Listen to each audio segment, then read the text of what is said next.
Imagine you watch Superman get beat up. Even after all the amazing things he has done, you will lose faith in him.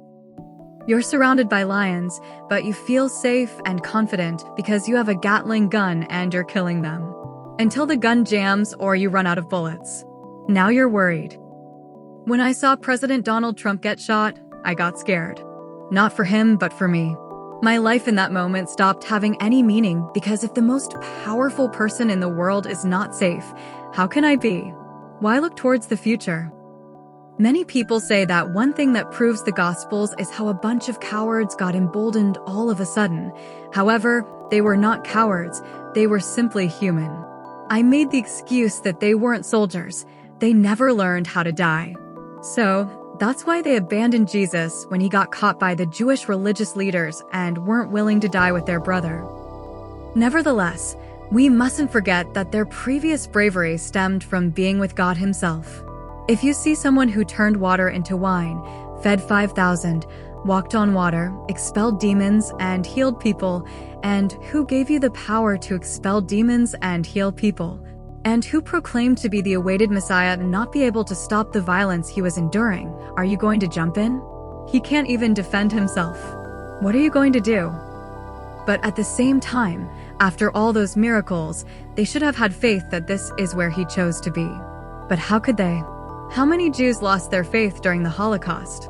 How many Christian rape victims have lost theirs?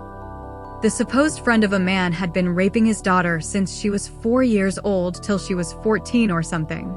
He only found out 10 years later. 10 years later. How could God have allowed this to go under his nose for so long? Said he. Just like watching Jesus, the supposed Messiah, get treated worse than a dog, how is this part of God's plan? How? Our strength comes from Christ Jesus, and if he looks weak, where are we supposed to get our strength from? Isn't this the reason why unbelievers scoff at those who are suffering and still hold on to their faith? If this is how God treats his children, I don't want any part of it. One thing that pisses me off is when people are part of a revolution, and if the leader dies or gets arrested, the movement dies. First of all, you can't just have one leader. Someone else has to be ready to later pick up the mantle. And to the followers, were you following the ideology or the ideologue? It depends. If the ideology is to get the migrants out of your country, then the movement cannot die even if the leader gets killed or arrested. However, if the ideologue was promoting something like the Bible being fake and written by aliens, and then a biblical historian publicly embarrasses him, then the movement can die. One thing that proves Jesus is the truth is the words by the Pharisee Gamaliel. For if this plan or this work is of men, it will come to nothing. But if it is of God, you cannot overthrow it, lest you even be found to fight against God.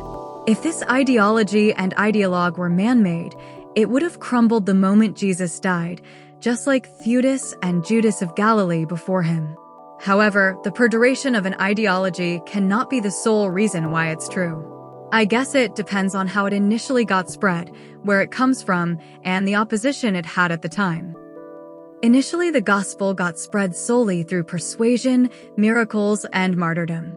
It comes from a place where it was mostly rejected. So much so that they killed its prophet, and it was opposed by some who got into contact with it. Dear brethren, pay close attention to the book of Acts. The gospel was never meant to be spread by the sword. Never.